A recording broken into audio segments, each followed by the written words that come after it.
राजन जी ने पूछा कि बीजेपी जातिगत जनगणना का विरोध क्यों करती है। देखिए, हम कभी विरोध नहीं करते जी। कारण यह है कि हम हमेशा से बांटने वाली राजनीति का विरोध करते हैं और बांटने वाली राजनीति का हम हमेशा विरोध करते रहे हैं। चाहे कांग्रेस की नीतियां जो बांटने वाली रही हैं उनकी बात हो, चाहे आज समाजवादी पार्टी इस तरीके की बात हो, हम हर उस बांटने वाली नीति का विरोध करते हैं जो नीति की आवाज कम आ रही है, जो नीति समाजवादी पार्टी इख्तियार करने की कोशिश कर रही है। मुझे लगता है समाजवादी पार्टी के लोगों को या तो वो इस देश को नहीं समझते हैं, इस देश की संस्कृति को नहीं समझते हैं, वरना वो इस तरीके की बात नहीं करने की कोशिश करते। मुझे लगता है कि संत रविदास जी की कुछ लाइनें मुझे याद आती हैं। जन्म जात मत पूछिए, का जात अरुपात, रहे दास पूत सब प्रभु के, कोई नहीं जात कुजात। तो संत रविदास जी की जयंती यानी माघी पूर्णिमा पर हर वर्ग के व्यक्ति में उतना ही उत्साह होता है स्नान करने का, उस पवित्र स्नान में भाग लेने का, चाहे वो किसी वर्ग विशेष से हो, सब उसमें बढ़ चढ़ के हिस्सा लेते हैं, सब उस पुण्य को कमाना चाहते हैं। ये देश ऐसी संस्कृति का देश है। माननीय अखिलेश यादव अपनी छोटी महत्वाकांक्षा के लिए इसे बांटने पर क्यों आमादा है, मुझे समझ में नहीं आ रहा है कि अखिलेश यादव जी इसे बांटने पर क्यों आमादा है। अखिलेश यादव जी को अगर इतना ही शौक है जातिगत जनगणना का, तो मुझे लगता है अखिलेश यादव जी एक काम कर सकते हैं और जिससे एक बड़ा मैसेज भी जाएगा। सबसे पहले वो अपनी पार्टी में एक जातिगत जनगणना कराएं कि कितने विधायक और कितने जिला अध्यक्ष, कितने पदाधिकारी उनके किस जाति वर्ग के हैं, ये पूरे उत्तर प्रदेश को बताएं अखिलेश यादव। मुझे लगता है कि सबसे पहले अखिलेश यादव को अपनी पार्टी में जातिगत जनगणना करानी चाहिए। विकास जी, समाजवादी पार्टी जातिगत जनगणना को लेकर के बड़े आंदोलन की तैयारी कर रही है। मुझे लगता नहीं है समाजवादी पार्टी के पास आज कुछ बचा हुआ है। देखिए, आप एक बात समझिए कि कभी अपने काम के बलबूते सत्ता की राजनीति नहीं की है समाजवादी पार्टी ने। अखिलेश यादव 2012 से 17 तक उत्तर प्रदेश के मुख्यमंत्री रहे। क्या अखिलेश यादव ने 2017 के चुनाव में अपने कामों के बल पे चुनाव में जाने का काम किया? नहीं किया। क्या 2022 में अखिलेश यादव ने अपने उस काम के बल पे चुनाव में जाने का प्रयास किया? नहीं किया। अखिलेश यादव केवल कोरी राजनीति करते हैं। स्नेहा जी, आपको बहुत अच्छे से याद होगा, अखिलेश यादव जी धर्म की राजनीति और जात की राजनीति में बहुत फोकस्ड राजनीति करते हैं। इसी का उदाहरण है कि जब उत्तर प्रदेश की राजनीति में चुनाव का बिगुल फूका तो अखिलेश यादव जी को जिन्ना याद आ गए। अखिलेश यादव जी को अपना एक काम याद नहीं आया जो वो उत्तर प्रदेश की जनता से वोट मांग पाते। अलबत्ता उन्हें जिन्ना जरूर याद आए। आपको याद हो, ये वही समाजवादी पार्टी है कि जिनका एम/वाई फैक्टर पूरी उत्तर प्रदेश में प्रचलित है। तब जाति की याद नहीं आती अखिलेश यादव को जब एम/वाई फैक्टर की बात करते हैं अखिलेश यादव। मुझे लगता है अखिलेश यादव बुनियादी तौर पर अपने कर्जों की करने के बाद आधा से ज्यादा चुनाव अखिलेश यादव ने लड़े और पूरी तरह से हार गए। उसका अब प्रतिफल ये है कि अखिलेश यादव मानसिक रूप से बहुत अपना मानसिक स्तर गिरा चुके हैं, अपना मानसिक स्तर खो चुके हैं अखिलेश यादव। और अखिलेश यादव को यही नहीं पता कि देश की अखंडता और संप्रभुता के लिए क्या जरूरी है। वो सत्ता के लालच में देश में बंटवारे की राजनीति करने पर उतारू है और मुझे लगता है देश की जनता और प्रदेश की जनता और अखिलेश यादव के इस बंटवारे की राजनीति को बहुत अच्छे से समझेगी। जी, क्यों नहीं सामाजिक न्याय पे बात करना चाहती बीजेपी? क्यों नहीं इस पर चर्चा कर रही है, समाधान निकाल रही है? सवाल पूछा है आरपी राजन जी ने। एक बात समझिए, आप बुनियादी तौर पे किसी बटवृक्ष को उसके बटवृक्ष के रूप की चर्चा ना करके उसकी शाखों की चर्चा करने पे आमादा है।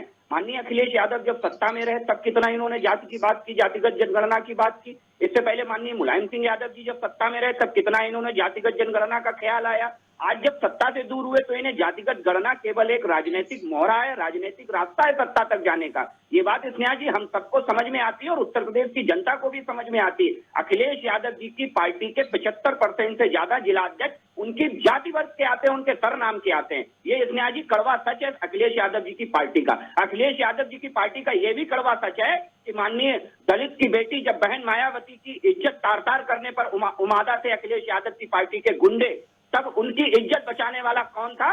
ब्रह्मदत्त द्विवेदी, भारतीय जनता पार्टी का एक कार्यकर्ता। जब उस दलित की बेटी की इज्जत बचाने का काम करता है तब अखिलेश यादव जी को जातिगत जनगणना की याद नहीं आई। तो मुझे लगता है अखिलेश यादव जी की कथनी और करनी में बहुत बड़ा फर्क है।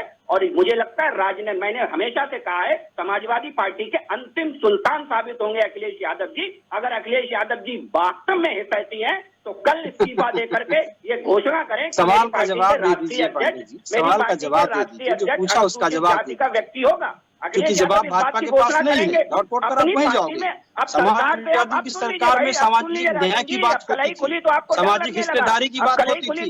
हम जाति देखकर अपमानित नहीं करते, हम जाति देखकर धोबी से कपड़े धुलवाने का काम नहीं करते। गंगा घाट पे अगर पढ़ा जाति देखकर, ये जो गंगा पंडित की रचना चल रही है कि आप पढ़े लिखे, आप जाति देखकर कपड़े धुलवाने का काम करोगे, जाति देखकर काम बांटने का काम करोगे, जाति देखकर आप धन करवाने का काम आप करते हो। आप स्किल डेवलपमेंट की बात कर रहे थे, जाति देखकर आप काम बनाने को बोल रहे हो। जाति दलित की बेटी के साथ आपने और भी तो लोग हैं, उनको क्यों नहीं काम दे रहे? समानता, आप उस पर बात नहीं कर पाओगे। कल ही खुल जा रही है, सबसे पहले सामाजिक न्याय बीजेपी नहीं कर पा रही है, पार्टी के अंदर करना चाहती है स्नेहा जी, उस पर जवाब नहीं देंगे, लौट कर वहीं पहुंच जाएंगे। पहली चीज। दूसरी चीज, अगर आज इनको मायावती की चिंता हुई है, मायावती जी सुन लीजिए स्नेहा जी। ठीक है, आरपी राजन जी, विकास जी सुन ले थोड़ा सा। विकास जी जी जवाब दीजिए। स्नेहा जी, मुझे लगता है कि दो चीजें बहुत बुनियादी तौर पर इसमें सारे ही लोगों के द्वारा उठाई गई हैं। मुझे केवल एक सवाल का जवाब दे दे, जिन मुद्दों को लेकर के, जिन कुरीतियों को लेकर के, जिन प्रथाओं को लेकर के जातिगत जनगणना की बात हो रही है, तो क्या ये मुद्दे, समाजवादी पार्टी इस बात की गारंटी ले रही है क्या ये मुद्दे जातिगत जनगणना हो जाने के बाद खत्म हो जाएंगे? दिक्कत कहाँ पे है स्नेहा जी? दिक्कत यहाँ पे है कि जो मानसिक विकृति है उसको आप जातिगत जनगणना के आधार पर अपनी सत्ता की सीढ़ी का माध्यम बना रहे हैं। उससे कोई लेना देना नहीं है कि इसमें सुधार होगा कि नहीं होगा। ये दिक्कत हमारे आपकी मानसिकता की है। जब तक हमारी आपकी मानसिकता नहीं बदलेगी, जब तक हम उस चीज को मानसिकता में अडॉप्ट करके हटाएंगे नहीं, तब तक इस तरीके की चीजों पे आप जातिगत जनगणना करा लीजिए, चाहे कुछ भी करा लीजिए, स्नेहा जी, कुछ होने वाला नहीं है।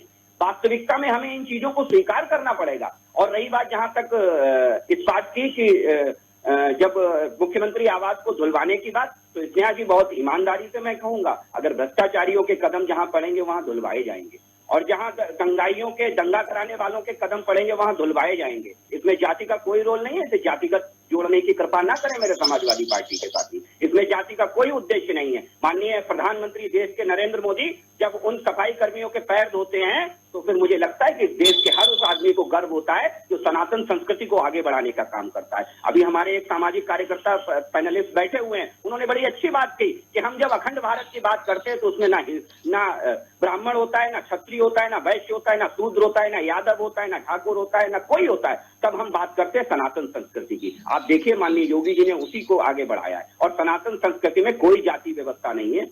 मैं गर्व के साथ कहता हूं कि मैं उस सनातन संस्कृति का हिस्सा हूं। समाजवादी पार्टी के साथी को भी कहीं ना कहीं आंतरिक रूप से गर्व अवश्य होगा कि वो सनातन संस्कृति के हिस्सा हैं, लेकिन राजनीतिक मजबूरियों से वो कह पाए या ना कह पाए ये एक अलग विषय है। लेकिन मैं इस बात को लेकर के स्पष्ट कहता हूं कि हम सनातन धर्म को, सनातन संस्कृति को आगे बढ़ाने के लिए आगे आए हैं, और जिसमें जाति का कोई स्थान नहीं होता है। इसमें सफाई कर्मी भी हमारे घर के हिस्सा होते हैं, हमारे हृदय के अंग होते हैं, और जिसमें जब केवट राम को सरयू पार कराते हैं तो वो राजा राम मर्यादा पुरुषोत्तम भगवान श्री राम हो जाते हैं। जब सबरी के झूठे बेर भगवान राम खाते हैं, जब सबरी के झूठे बेर राम खाते हैं तो वो मर्यादा पुरुषोत्तम भगवान श्री राम हो जाते हैं। ये इस मानसिकता को लाना होगा। सबसे बड़ी दिक्कत कहाँ पे है स्नेहा जी कि हमें उस मानसिकता को लाना होगा। जातिगत गणना से ज्यादा जरूरी है कि हमें हर हाल में ऐसी मानसिकता को हटाना होगा अपने समाज के बीच से। उसका हटना बहुत आवश्यक है।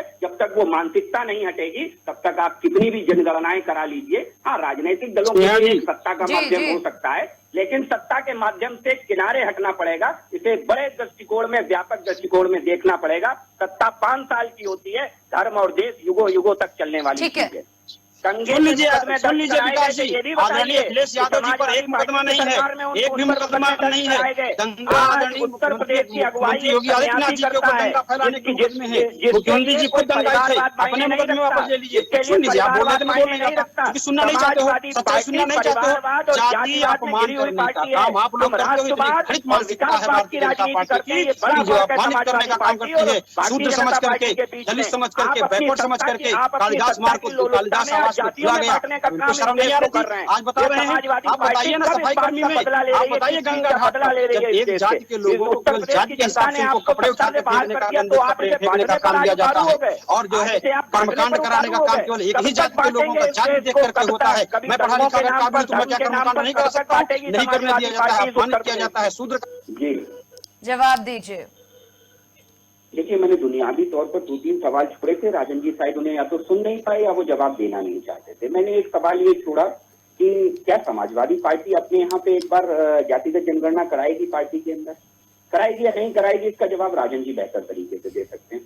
दूसरी चीज, मुझे लगता है तब समाजवादी पार्टी को जातिगत जनगणना की याद नहीं आई जब इस उत्तर प्रदेश में 20-20 साल समाजवादी पार्टी ने शासन किया, तब जातिगत जनगणना की याद नहीं आई। जब सत्ता से दूर हो गए तब आपको जातिगत जनगणना की याद आई, और उसमें भी सबसे बड़ा विषय समझिए स्नेहा जी, तब जातिगत जनगणना की याद नहीं आई समाजवादी पार्टी को जब इस उत्तर प्रदेश में एक दलित मुख्यमंत्री को उसके शासन से नीचे गिरा करके और गेस्ट हाउस कांड में उस दलित बेटी की इज्जत बचाने वाले, उनकी सुरक्षा करने वाले भारतीय जनता पार्टी के ही नेता स्वर्गीय ब्रह्मदत्त द्विवेदी थे, कोई और नेता नहीं था। समाजवादी पार्टी के लोग वहां क्या कर रहे थे ये हम सब जानते हैं। इतना जी तब इन्हें याद नहीं आता जब आज तक किसी भी प्रधानमंत्री ने, मुझे बता दें कि किसी भी प्रधानमंत्री ने सफाई कर्मियों के पैर धुले हों, मुझे बताएं समाजवादी पार्टी के मेरे साथी, लेकिन नहीं बताएंगे समाजवादी पार्टी के मेरे साथी। समाजवादी पार्टी के लोगों के साथ दिक्कत क्या है? असल में इनकी राजनीति के 2 ही आधार हैं, जातिवाद और परिवारवाद। मुझे बताएं समाजवादी पार्टी के लोग आज लगभग जितना समय भारतीय जनता पार्टी को बने हो गया है, लगभग थोड़ा बहुत कम ज्यादा समाजवादी पार्टी को हो गया है। समाजवादी पार्टी मुझे बताए कि कितने राष्ट्रीय अध्यक्ष उनके दलित रहे हैं, समाजवादी पार्टी बताती मेरे को नहीं बताएंगे। हमारे बंगारू लक्ष्मण से लेकर के कई राष्ट्रीय अध्यक्ष भारतीय जनता पार्टी में विभिन्न जाति वर्गों के रहे हैं। और सबसे बड़ी बात, जब इस तरीके के राजनीतिक दल भारतीय जनता पार्टी की तरफ ऐसे सवाल उछालते हैं तो जनता इन्हीं पर उल्टा हंसती है और इन्हें जवाब देती है, और करारा जवाब मिलता है आने वाले चुनाव में। इतना जी एक बात समझनी पड़ेगी, जब देश के हम सबके आदरणीय श्रद्धेय डॉक्टर भीमराव अंबेडकर जी ने देश के संविधान में वोट देने का अधिकार सुनिश्चित किया, तो उन्होंने उस वोट की कीमत किसी के लिए कम ज्यादा नहीं की। मेरे एक वोट से ही मेरा भी एक वोट काउंट होगा, और हमारे एक दलित भाई का भी एक वोट काउंट होगा, हमारे सुनील राजन का भी एक ही वोट काउंट होगा। मुझे लगता है कि समानता वहां से आएगी, समानता जातिगत जनगणना से नहीं आएगी प्रेमा जी, समानता हमारी आपकी मानसिकता से आएगी। विकास जी, आप कह रहे हैं कि आरपी राजन जी जवाब नहीं दे रहे हो। आरपी राजन जी बिल्कुल जवाब देने के लिए तैयार है। आरपी राजन जी जवाब दीजिए। क्या अपनी पार्टी में जनगणना कराएंगे? क्या बताएंगे कितने दलित ठीक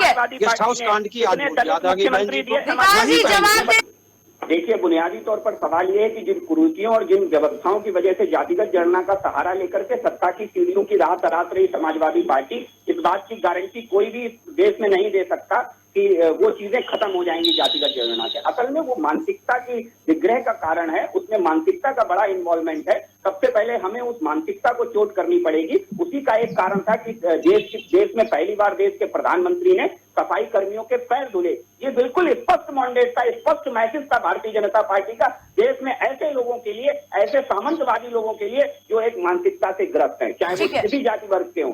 हमारी सरकार ने बिल्कुल स्पष्ट कर दिया कि भारतीय जनता पार्टी के लिए हर व्यक्ति एक नागरिक है, और एक आम नागरिक की दृष्टि हम देखते हैं। पानी पीना और घड़े से छूना या उसकी जाति और उपनाम और नाम लेके अगर उसे कमेंट किया जाता है, उसे हृदय आघात होता है। तो हर उच्च जाति के उस व्यक्ति को कठोर से कठोर कार्रवाई होनी चाहिए। इस बात पे मैं राजन जी के साथ हूं। और वो सभी अपराधी हैं जो निम्न जाति के लोगों को, उच्च जाति के लोग जो निम्न जाति के लोगों को घृणित दृष्टि से देखते हैं, वो सभी अपराधी दृष्टिकोण में आते हैं, उन पे सभी अपराध बनते हैं। और जातिगत जनगणना से चूंकि हमारी सोच का फर्क है, ये समस्या हल होगी नहीं।